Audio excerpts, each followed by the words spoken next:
السلام عليكم ورحمة الله. الحمد لله كفى والسلام على عباده الذين اصطفى. أما بعد فأعوذ بالله من الشيطان الرجيم. بسم الله الرحمن الرحيم. إنا نحن نزلنا الذكر وإنا له لحافظون. صدق الله العظيم وصدق رسوله النبي الأمين. Distinguished ulama karam, Islamic scholars, community leaders, my dear brothers in Islam, all praises due to Allah subhanahu wa ta'ala, the Lord of universes. Uncountable number of blessings and salutation upon our beloved Prophet Muhammad sallallahu alaihi wasallam.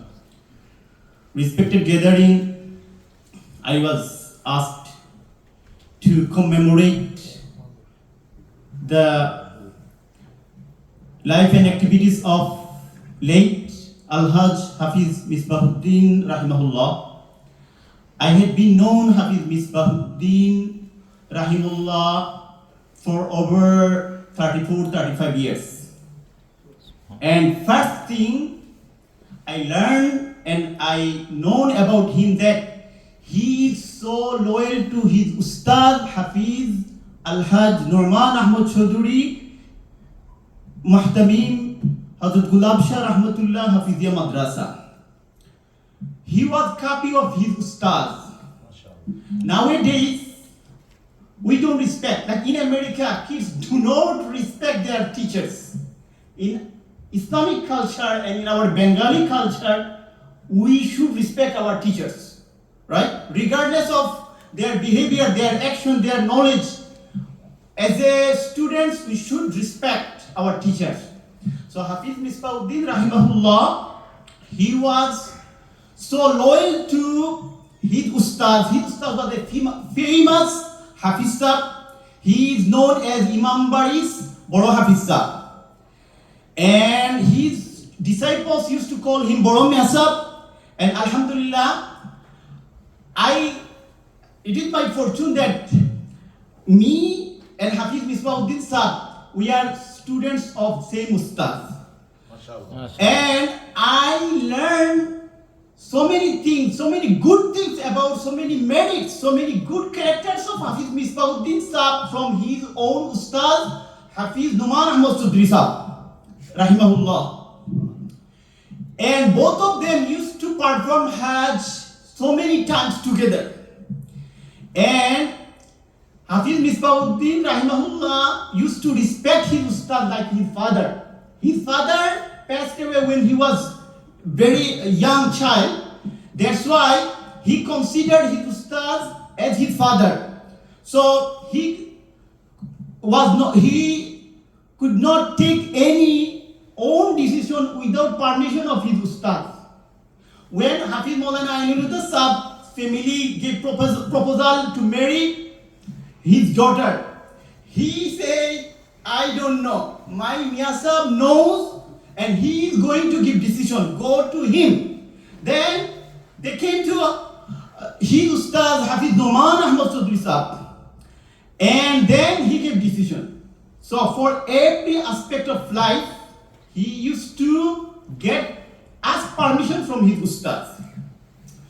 Another thing, nowadays there is shortage of amal. Like there are so viral speakers, so-called big Islamic scholar. In personal life, they don't practice sunnah. They don't do additional amal, nawafil. But Hafiz Misbahuddin Sahib, he was a true follower of Sunnah of Prophet Muhammad sallallahu alaihi wasallam.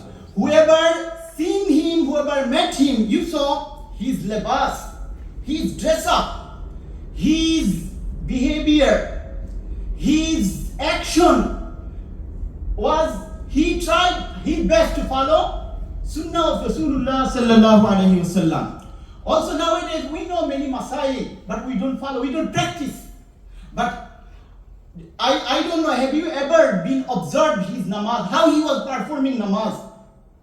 I want to show you, like many people, when they stand in namaz, they're standing like this. And no, you stand before Allah subhanahu wa ta'ala with humbleness. You see, when Hafiz Misbauddin Sahib used to pray, if you observe him closely, how he was standing, how he is performing every rukun of salah. He was following all the sunnah, all the mustahab. And Hafiz Misbauddin Rahmatullah left legacy of him.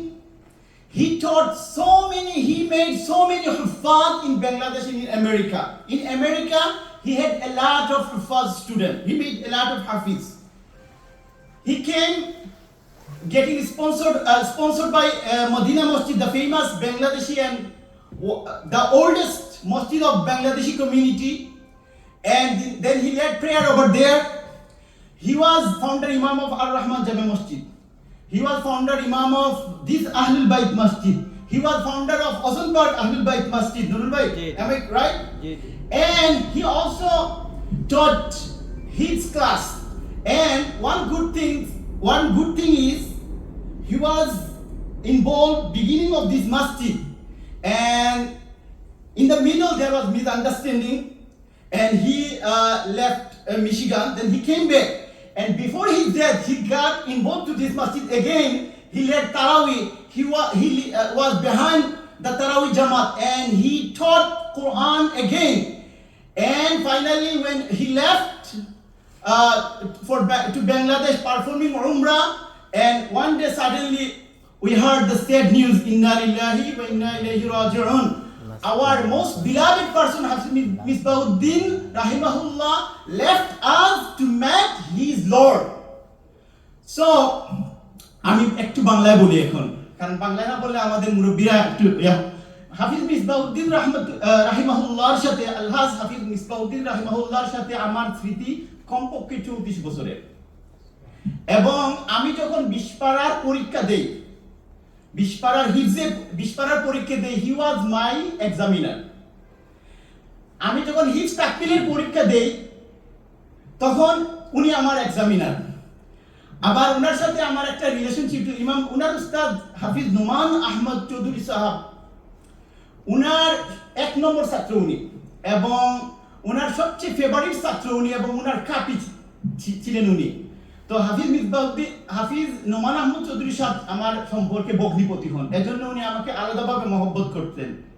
এবং একটা জিনিস, যদি উনার ইন্তেকালের আগে আমি যদি না করতাম, তাহলে আমি সারা জীবন আমৃত্যু আফসোস করতাম। উনি আমাকে একদিন বলেছিলেন, আপনি আপনার বাসায় একদিন আপনার বাচ্চাদের দেখতে যাব। এবং উনি যে বছর ইন্তেকাল করেন, ওই বছর কুরবানিদের পরে আমি উনাকে দাওয়াত দিছি। দাওয়াত দেওয়ার পরে উনার স্বামী সাইডের বাসা থেকে আমি আসে নিছি। নেওয়ার পরে আমার বাসায় গেলেন, একটা ইনসাফ ছিল, এই মানুষের মধ্যে আদল ছিল, জাস্টিস ছিল, মুআমালাত, আচার ব্যবহার যেটা ছিল, বিহেভিয়ার, এটা কিন্তু বিরল। আপনারা যারা ওনার সাথে মিশছেন, উনি সবাইকে রেসপেক্ট করতেন, এবং কেউ যদি উনাকে হেট করত, আঘাত দিত, তারপরেও উনি কিন্তু পাল্টা ওনার সাথে মিসবিহেভ করতেন না। এম আই রাইট নুরুল ভাই? আপনারা যারা দেখছেন, আতাউর ভাই, আপনারা যারা দেখছেন, ওনার সাথে অনেকে হয়তো দুনিয়াতে আমাদের অপছন্দ থাকে, কিন্তু আজ হাফিজ মিসবাউদ্দিন রহমতুল্লাহ আমাদের কাছে নাই। আপনারা চোখ আটাইয়া দেখেন যে হাফিজ মিসবাউদ্দিনের স্থলাভিষিক্ত আপনারা কি আর পাবেন? আমার মনে হয় না। এই আহলে বাইত মসজিদ অনেক ভালো কারি পাবে, অনেক সুন্দর তিলাওয়াতের মানুষ পাবে, অনেক বড় হয়তো স্কলার পাবে, ওয়াইজ পাবে, কিন্তু হাফিজ মিসবাউদ্দিনের মতো আরেক মিসবাউদ্দিন আমার মনে হয় না আমরা পাবো। তো এই হাফিজ মিসবাউদ্দিন সাহেব উনি গেলেন আমার বাসায়।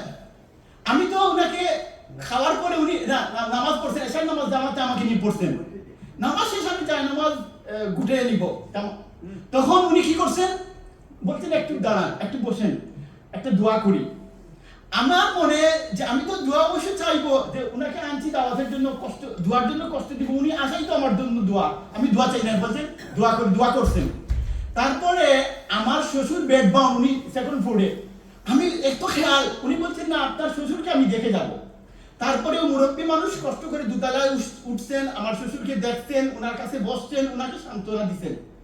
এইভাবে ওনার সাথে যত মানুষ জানতেন চিনতেন, মানুষের খোঁজ খবর নিতেন, মানুষের এই যে মুআমালাত, আজকে আমরা অনেক পয়সাওয়ালা হতে পারেন, অনেক জ্ঞানী হতে পারেন, অনেক ডিগ্রিধারী হতে পারেন, মানুষের মধ্যে অহংকার, মানুষের সাথে ব্যবহারটা ভালো থাকে না, কিন্তু ওনার মধ্যে উনি নিরহংকার মানুষ ছিলেন, বিনয়ী ছিলেন, মানুষের সাথে ব্যবহার এক্সেলেন্ট, চমৎকার ছিল।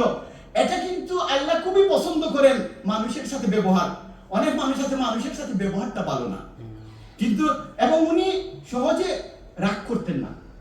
আরেকটা জিনিস হলো, উনি ডিগ্রিধারী আলেম ছিলেন না, কিন্তু উনি যে সমস্ত আলেমদের সাহচর্য পাইছেন, উনাদের থেকে যা লার্ন করছেন, আমাদের আজকালকের এই ডিগ্রিধারী আলেমরাও জানতেন না, এবং উনি যা জানতেন তা আমল করার চেষ্টা করতেন। আমাদের অনেকে হয়েছে কি, আমরা অনেক কিছু জানি কিন্তু আমল করি না, ওনার মধ্যে প্র্যাকটিসটা ছিল, আমল ছিল। তো আমি আমার কথা আর দীর্ঘায়িত করবো না, কারণ যেহেতু আরো অনেক বক্তা আছেন।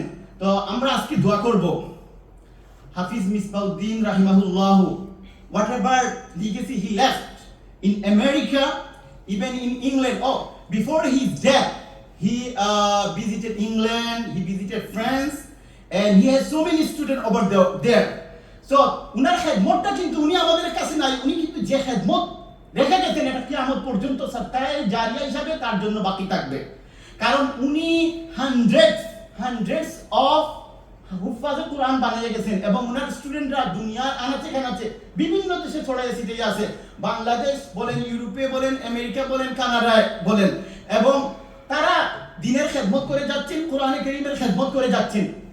এই যে মনে করেন একজন, উনি তো সাধারণ, আমাদের দৃষ্টিতে সাধারণ এক হাফিজ, আমরা বলবো মনে করেন ওনাকে যদি আমরা অর্ডিনারি হিসাবে দেখি, কিন্তু উনি যে লিগেসি রেখে গেছেন, উত্তরাধিকার রেখে গেছেন, এটা কিন্তু অনেক বড় আলিমেরও হয় না, অনেক বড় শিক্ষাবিদেরও হয় না।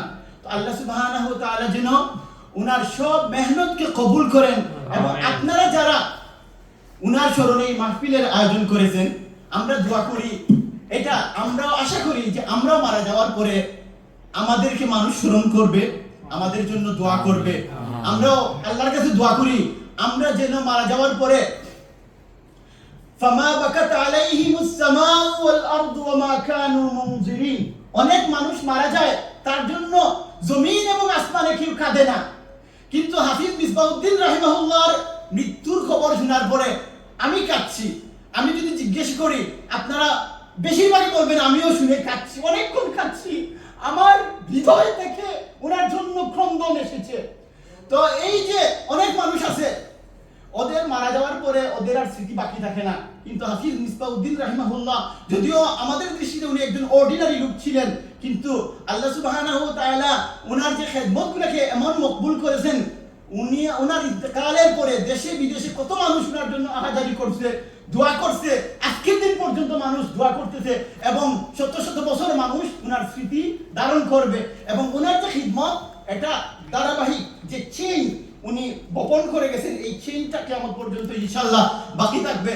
এবং আমরাও দোয়া করি আল্লাহ সুবহানাহু ওয়া তাআলা উনার সব খেদমতকে বাকি রাখেন, এই আহলুল বাইত মসজিদকে কবুল করেন। এই মসজিদের শুরু থেকে নিয়ে আজ দিন পর্যন্ত যারা খেদমত করে যাচ্ছেন সবার খেদমতকে কবুল করেন। আল্লাহ সুবহানাহু ওয়া তাআলা যেন আহলে বাইত মসজিদকে আহলুস সুন্নাত ওয়াল জামাতের নিউ ইয়র্কের বুকে একটা মার্কাজ হিসেবে কবুল করেন। আমিন। ওয়া আখিরু দাওয়ানা আলহামদুলিল্লাহি রাব্বিল আলামিন। আসসালামু আলাইকুম।